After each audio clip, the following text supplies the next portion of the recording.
शिरसाणेमिं गुणरयण विभूषणं महावीरं सम्मत्तरयण निलयं पयडि समुक्कित्तणं वोच्छम्। आचार्य नेमित चंद्र सिद्धांत चक्रवर्ती द्वारा विरचित गोमटसार कर्मकांड के इस स्वाध्याय में आप सभी का हार्दिक अभिनंदन और स्वागत है। गोमटसार कर्मकांड के कुल 9 अधिकार हैं। उनमें से प्रथमाधिकार प्रकृति समुत्कीर्तन नामक जो पहला अधिकार है उसका स्वाध्याय हम कर रहे हैं। पूर्व की कक्षाओं में हमने 27 गाथाएं पढ़ ली। आज 28वीं गाथा पढ़ने जा रहे हैं। वैसे पिछले 1-2 क्लासों से हमारा नाम कर्म की प्रकृतियां, नाम कर्म के कितने भेद हैं इत्यादि विषय हमारा चल रहा है।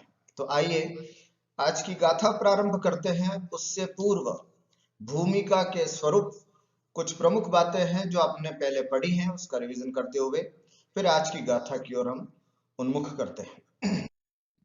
सबसे पहले कर्मों के 1, 2, 8, 148 आदि भेद अपन ने देखे थे। एक भेद सामान्य की अपेक्षा से, द्रव्य कर्म और भाव कर्म की अपेक्षा से 2 भेद, ज्ञानावरणादि की अपेक्षा से 8 भेद और उनकी उत्तर प्रकृतियों की अपेक्षा से 148 भेद होते हैं। मैं क्रमशः नाम ले रहा हूं। ज्ञानावरण कर्म की 5 प्रकृतियां, दर्शनावरण कर्म की 9 प्रकृतियां, वेदनीय की 2, मोहनीय की 28, आयु कर्म की 4 प्रकृतियां, नाम कर्म की 93, 103 या 42, पिंड प्रकृति की दृष्टि से 42, विस्तार से देखें तो 93 और शरीर नाम कर्म के 5 के स्थान पर 15 भेद की अपेक्षा से देखते हैं तो 103 भेद होते हैं। गोत्र कर्म के 2, अंतराय के 5। इस तरह से अगर इनका 93 सहित अगर इनका योग करते हैं तो कुल 148 प्रकृतियां कर्मों की होती हैं। इसमें से हमने पिछली कक्षाओं में नाम कर्म का प्रसंग प्रारंभ किया था। 42 प्रकृतियां कैसे होती हैं पिंड प्रकृति की अपेक्षा से। 14 पिंड प्रकृतियां हैं, 8 प्रत्येक प्रकृतियां हैं और 10 युगल अर्थात 20 ये प्रकृतियां हैं। तो 20, 8, 28, 28 और 14 42 प्रकृतियां होती हैं ये पिंड प्रकृति की अपेक्षा से। गोमटसार कर्मकांड में इन पिंड प्रकृतियों को 42 रूपों में जो क्रम दिया है वो ये है: गति, जाति, शरीर, बंधन, संघात, अंगोपांग, संस्थान, सहनन आदि। ये पूरी पिंड प्रकृतियां हैं अर्थात समूह में जिसके भेदोपभेद नहीं किए गए हैं। ऐसे कुल ये 42 प्रकृतियां मुख्य रूप से नाम कर्म की कही गई है। पिछली कक्षाओं में से हम एक एक करके जैसे गति, जाति, शरीर आदि कर्मों का विस्तार हम पढ़ रहे हैं। अब इन 42 कर्म प्रकृतियों को हम पढ़ रहे हैं अभी फिलहाल इन कक्षाओं में। इनमें से कुछ कर्म प्रकृतियों को तो विस्तार करने के लिए आचार्य नेमिचंद स्वामी ने अपने कर्मकांड में कुछ गाथाओं के माध्यम से उसको स्पष्ट किया है और कुछ को स्पष्ट नहीं किया है। मैं थोड़ा सा दृष्टिपात करना चाहूंगा उन विषयों को जिनमें नाम कर्म की जिन प्रकृतियों को हमने पढ़ लिया है। जैसे नाम कर्म के भेद अभी तक पढ़े गए भेद कौन कौन से हैं? जैसे गति नाम कर्म है। गति नाम कर्म किसे कहते हैं तो आपको पता है, जिस कर्म के उदय से जीव नरक, तिर्यंच, मनुष्य और देवरूप अवस्था को प्राप्त होता है उसे गति नाम कर्म कहते हैं। इसके 4 भेद होते हैं जैसे नरक गति, तिर्यंच गति, मनुष्य गति और देव गति नाम कर्म। ठीक हुआ, ये गति नाम कर्म है। अब इस गति नाम कर्म को समझाने के लिए आचार्य नेमिचंद स्वामी ने अपनी गाथा नहीं दी है। सामान्य सी बात है, आप सब जानते हैं इस दृष्टि से। फिर आता है दूसरे नंबर का जाति नाम कर्म। जाति नाम कर्म किसे कहते हैं तो कहते हैं जिसके उदय से इस जीव का 1 इंद्रिय, 2 इंद्रिय, 3 इंद्रिय, 4 इंद्रिय, पंचेंद्रिय में जन्म होता है उसे जाति नाम कर्म कहते हैं। ठीक है, ये एक इंद्रिय बना, ये दो इंद्रिय बना, ये तीन इंद्रिय बना, इस तरह से। फॉर एग्जाम्पल आपसे पूछा जाए कि तीन इंद्रिय जीव किसे कहते हैं, तो हम परिभाषा क्या करेंगे, तीन इंद्रिय जाति नाम कर्म के उदय से प्राप्त होने वाली अवस्था विशेष को तीन इंद्रिय जीव कहते हैं। चार इंद्रिय जीव किसे कहते हैं, चार इंद्रिय जाति विशेष, ये सब जाति, एक इंद्रिय जाति, दो इंद्रिय जाति, तीन इंद्रिय जाति नाम कर्म, इस तरह से इसके भेद है कुल। तो चार इंद्रिय जाति नाम कर्म के उदय से जो अवस्था प्राप्त होती है उसे चार इंद्रिय जाति नाम कर्म कहते हैं।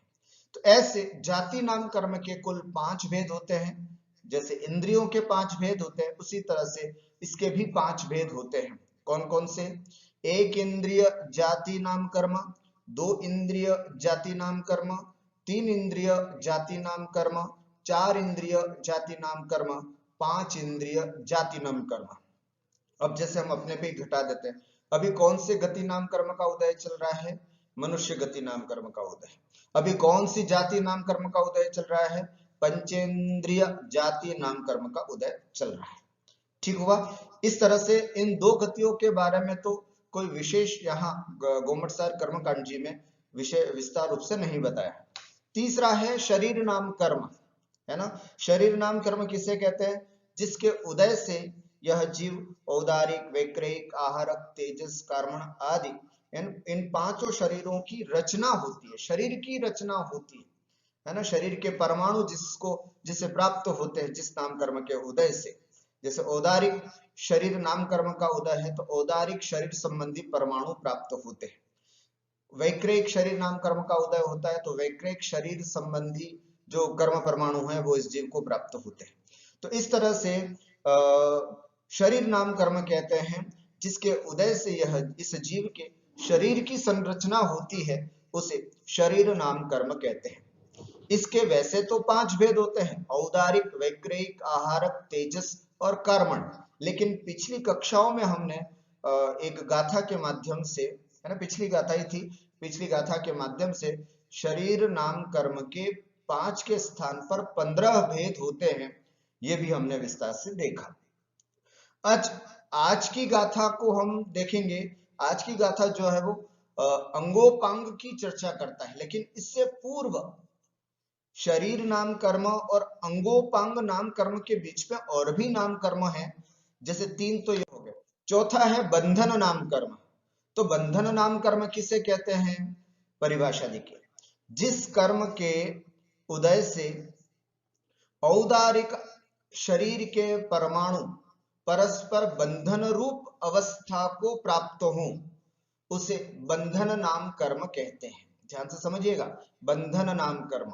गोमटसार जी कर्मकांड में इसकी कोई चर्चा नहीं है, लेकिन जब हम क्रम से पढ़ रहे हैं, अब सीधा मैं अगर आपको शरीर नाम कर्म से अंगोपांग तक ले जाऊं तो बीच में जो है उन प्रकृतियों को समझना फिर रह जाएगा।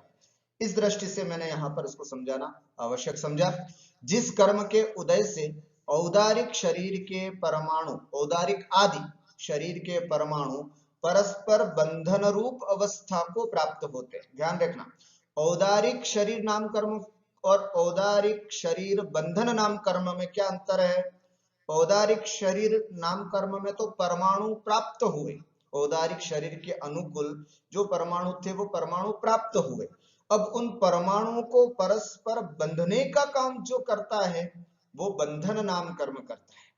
समझ रहे बात को। जैसे घर बनाने के लिए ईंटें प्राप्त हो जाना, ये तो हो गया शरीर नाम कर्म के उदय से जैसा कार्य हो गया कि सब परमाणु प्राप्त हो गए। अब उन ईंटों को बीच में सीमेंट लगा लगा करके दीवार खड़ी करना, अर्थात सब ईंटों को परस्पर जोड़ने का काम करता है, वो बंधन करता है। ठीक उसी तरह से जितने भी शरीर के परमाणु प्राप्त हुए उन परस्पर बंधन रूप अवस्था को प्राप्त हो जाए, वो जिस कर्म के उदय से होते हैं उसे बंधन नाम कर्म कहते हैं। ठीक हो गया। कर्म परमाणुओं का परस्पर बंध रूप हो जाना, परस्पर मिलना, जैसे एक ईंट दूसरे ईंट से मिलने के लिए बीच में सीमेंट, गारा इत्यादि लगा करके फिर उसके बाद ऐसे ही बंधन नाम कर्म शरीर नाम कर्म से प्राप्त परमाणुओं को परस्पर बांधने का काम करता है, उसे बंधन नाम कर्म कहते हैं। पुनः एक बार मैं पढ़ता हूं परिभाषा को। जिस कर्म के उदय से औदारिक आदि शरीर के परमाणु परस्पर बंधन रूप अवस्था को प्राप्त हो, उसे बंधन नाम कर्म कहते हैं।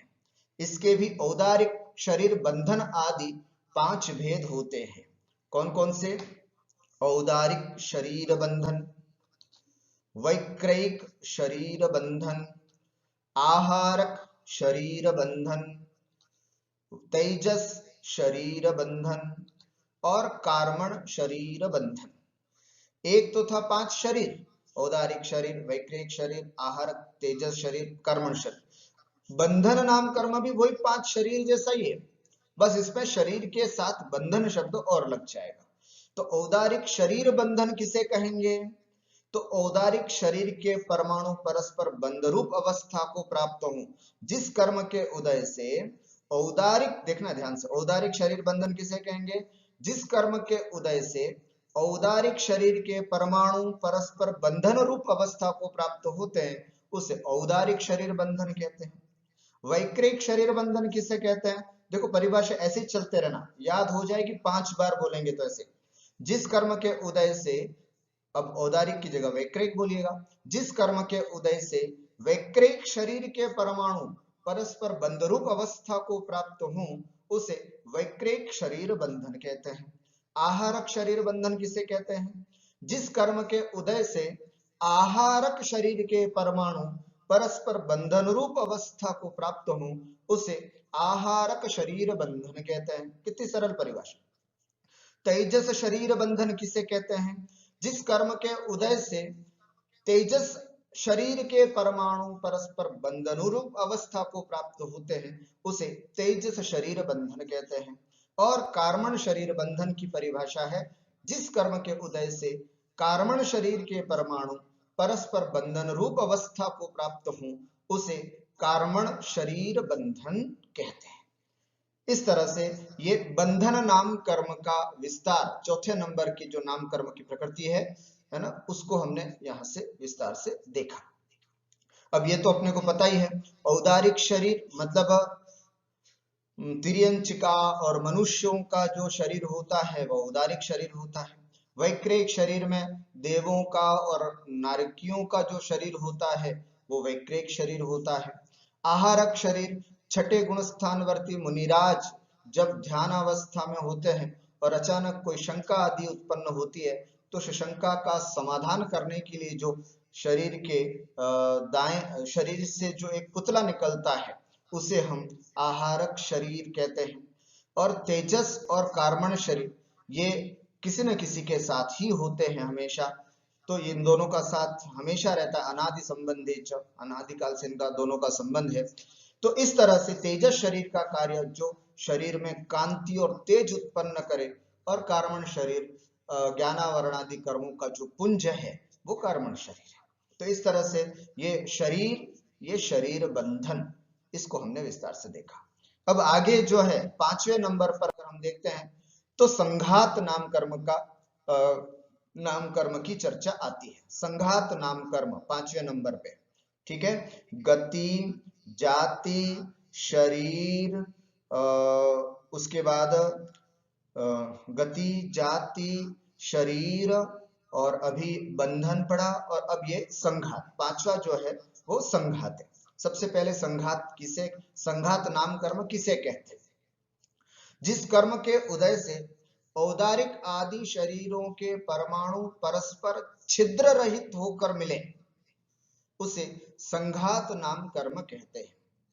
क्या मतलब? जिस कर्म के उदय से औदारिक आदि शरीरों के परमाणु परस्पर ऐसे मिल जाए, बिल्कुल छिद्र रहित, बिल्कुल हल्का सा भी छेद उसमें न नजर आए, ऐसे छिद्र रहित। जैसे मैंने आपको कहा था, दीवार बनाने के लिए सबसे पहले ईंट लेकर के आए, ऐसे ही शरीर बनाने के लिए सबसे पहले शरीर के परमाणु आए, फिर उसके बाद उनको बंधन नाम कर्म ने एक एक परमाणु को दूसरे परमाणु से मिलाने का काम किया।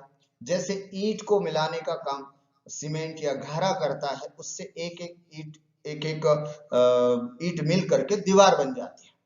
अब जो उसके ऊपर प्लास्टर का काम करता है, अब देखो प्लास्टर कर देने के बाद बिल्कुल एक हल्का सा भी छेद नहीं रहेगा, बिल्कुल पूरी पूरी दीवार जो है वो व्यवस्थित चिन जाती है, व्यवस्थित हो जाती है।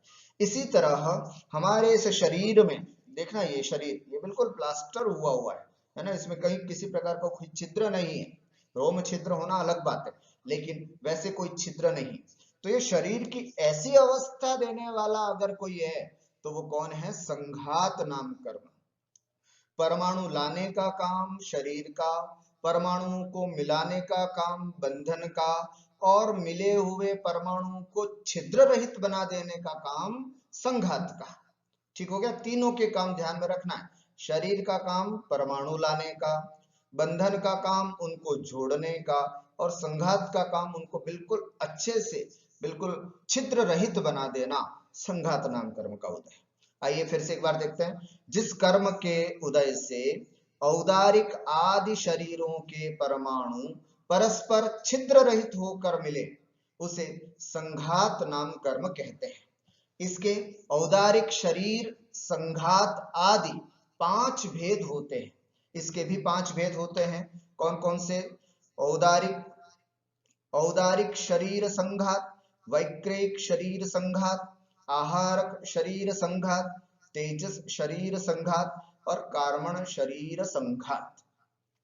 इसकी भी परिभाषा अगर देखें तो बहुत सरल, ध्यान से देखेंगे तो बहुत जल्दी समझ में आएगी। जिस कर्म के उदय से औदारिक शरीर के परमाणु, औदारिक आदि नहीं बोलना, औदारिक शरीर के परमाणु परस्पर छिद्र रहित होकर मिले, उसे औदारिक शरीर संघात नाम कर्म कहते हैं। वैक्रिक शरीर संघात नाम कर्म किसे कहते हैं? जिस कर्म के उदय से वैक्रिक शरीर के परमाणु परस्पर छिद्र रहित होकर मिले, उसे वैक्रिक शरीर संघात नाम कर्म कहते हैं। आहारक शरीर संघात नाम कर्म किसे कहते हैं? जिस कर्म के उदय से आहारक शरीर के परमाणु परस्पर छिद्र रहित होकर के मिले, उसे आहारक शरीर संघात नाम कर्म कहते हैं। तेजस शरीर नाम कर्म किसे कहते हैं? तो जिस कर्म के उदय से तेजस शरीर के परमाणु परस्पर छिद्र रहित होकर मिले, उसे तेजस शरीर संघात नाम कर्म कहते हैं। और अंतिम में है कार्मण शरीर संघात। जिस कर्म के उदय से कार्मण शरीर के, है ना, जिस कर्म के उदय से कार्मण शरीर के परमाणु परस्पर छिद्र रहित होकर के मिले, उसे कार्मण शरीर संघात नाम कर्म कहते हैं। ठीक हो गया? इस तरह से पांचों परिभाषाएं संघात, पांचों भेदों की परिभाषाएं जो है संघात नाम कर्म की, वो भी बड़ी आसानी से हम समझ सकते हैं। इसमें कोई ज्यादा दिक्कत वाली बात नहीं है। अब आती है चर्चा 5 के बाद 6 नंबर, वो है अंगोपांग नाम कर्म। अंगोपांग नाम कर्म, इसको पहले तो हम सामान्य रूप से समझ लेते हैं, फिर ग्रंथ के अनुसार जो गाथा है उसमें क्या कहा है वो समझते हैं। छठा है अंगोपांग नाम कर्म। एक बार पुनः मैं बोलता हूं, गति, जाति, शरीर, बंधन, संघात, 5 हो गए। अब छठा है अंगोपांग नाम कर्म। सबसे पहले इसकी परिभाषा। जिस कर्म के उदय से 2 हाथ, 2 पैर, नितंब, पीठ, छाती और सिर, इन 8 अंगों की, ये हमारे शरीर के 8 अंग हैं। कौन कौन से? 2 हाथ, 2 पैर, नितंब कमर के नीचे वाला भाग, पीठ, है ना, ये पीठ कहलाती है, छाती वक्षस्थल और सिर, इन 8 अंगों की, ये शरीर के मूल 8 अंग हैं, इन 8 अंगों की तथा अंगुली, कान, नाक आदि। अब जैसे ये मस्तक है तो पूरा सिर हो गया, सिर में ललाट उपांग हो गया, आंख उपांग हो गई, नाक उपांग हो गया। ये मूल अंगों में नहीं आएगा, मूल अंगों में सिर आ गया। अब इसके अंदर पाए जाने वाले कान, नाक आदि ये सब उपांग के अंतर्गत आते हैं। हाथ जो है वो मूल अंग है, लेकिन हाथ में अंगुलियां जो है वो उपांग के अंतर्गत जानना चाहिए। ठीक हो गया। तो हमारे 8 मूल अंग हैं, 2 पैर, 2 हाथ, है ना, नितंब, पीठ, छाती और सिर। इन 8 अंगों की रचना और अंगुली, कान, नाक आदि जो छोटे छोटे उपांग है उनकी रचना जिस कर्म के उदय से हो उसे अंगोपांग नाम कर्म कहते हैं। ठीक है, समझ में आया। जैसे किसी की नाक बहुत अच्छी है तो हम क्या कहेंगे, शुभ अंगोपांग नाम कर्म का उदय है। और किसी की नाक बहुत टेढ़ी है, बहुत लंबी है, तो अशुभ अंगोपांग नाम कर्म का उदय है। इस तरह से अंगोपांग नाम कर्म, है ना, अच्छा भी हो सकता है, बुरा भी हो सकता है, वो सब हम आगे इसके विस्तार से चर्चा करेंगे। तो अंग और उपांग 8 अंग होते हैं और उन अंगों में पाए जाने वाले छोटे छोटे जितने भी अंग हैं उन सबको उपांग कहते हैं। तो जिस कर्म के उदय से 8 अंगों की तथा अंगुलिका, नाक आदि उपांगों की रचना होती हो उसे अंगोपांग नाम कर्म कहते हैं। इसके 3 भेद होते हैं। जैसे कौन कौन से, देखिए ध्यान से। औदारिक शरीर अंगोपांग, वैक्रिक शरीर अंगोपांग और आहारक शरीर अंगोपांग। ध्यान से देख रहे हैं अगर आप, तो इसमें 3 ही शरीर आए, बाकी 2 तेजस और कार्मण शरीर इसमें नहीं आए। इससे सिद्ध होता है कि तेजस और कार्मण शरीर के अंगोपांग नहीं होते हैं। औदारिक शरीर के धारी मनुष्य और तिर्यंचों के अंगोपांग होते हैं। वैक्रिक शरीर के धारी देव और नारकियों के भी शरीर में अंग और उपांग होते हैं।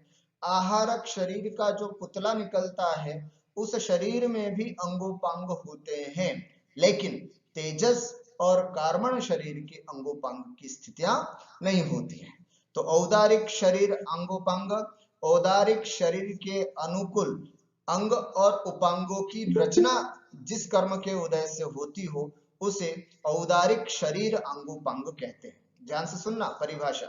औदारिक शरीर अंगोपांग किसे कहते हैं, जिस कर्म के उदय से औदारिक शरीर के अनुकूल अंग और उपांगों की रचना होती हो उसे औदारिक शरीर अंगोपांग कहते हैं।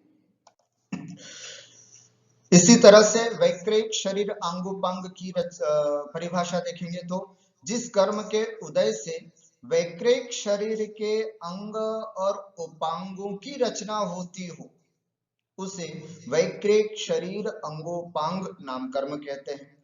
जिस कर्म के उदय से आहारक शरीर के अंगोपांग की रचना होती हो उसे आहारक शरीर अंगोपांग कहते हैं।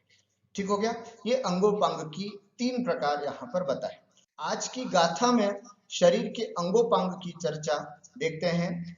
गाथा में क्या कहा है। नलया बाहु यतः नियम्ब पुट्ठि उरो यसी सोय अट्ठे वधु अंगाई देहे से सा उवंगाई। फिर से पढ़ रहा हूं। नलया बाहु यतः नियम्ब पुट्ठि उरो यसी सोय अट्ठे वधु अंगाई देहे से सा उवंगाई। जो अभी अर्थ समझा था बिल्कुल वही अर्थ है, इसमें ज्यादा कष्ट वाली बात नहीं है। देखिए क्या कह रहे हैं, गाथा संख्या 28। नलया, नलया मतलब होता है 2 पैर। बाहु, बाहु माने 2 हाथ, भुजाएं जिसको बोलते हैं। य माने च माने और तहा, तहा माने तथा। और उसी प्रकार नियम्ब माने नितंब, 2 पैर 2 हाथ तथा नितंब पुट्ठी, पुट्ठी का मतलब पृष्ठभाग, पीठ जिसको हम बोलते हैं। उरो, उरो माने वक्षस्थल जिसको हम छाती बोलते हैं, है ना, ये छाती या वक्षस्थल। सीसो और सिर।